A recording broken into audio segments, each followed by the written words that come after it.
Howdy everyone, this is Grant Bynum with Uptown 101, and this is my channel, Best Dallas Apartments. Hey, I'm at the Riviera West Village, and I'm here just really enjoying this other little pocket park.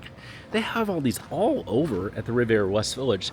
Literally, you'd see the garage, and then the apartments, and in between, you'd have just these really fun little areas like this. And they definitely get used by the residents. They're super fun. So this is kind of a patio area. It does have cornhole. Of course, I mean, it's not a true fun apartment without cornhole. So you've got cornhole there, but then look at all the lighting, and again, just look at the tall trees.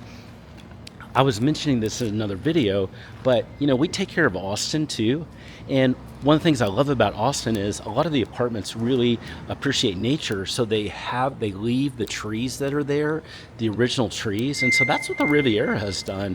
This may be the only apartment in the whole area that I'm aware of that does this, where the original tree is left and it just grows and grows and grows. It's really nice to see this. So anyway, just another cool feature that I think you'll like about the Riviera West Village. If you have questions anytime about anything you're seeing, send me a text. Just use the number below.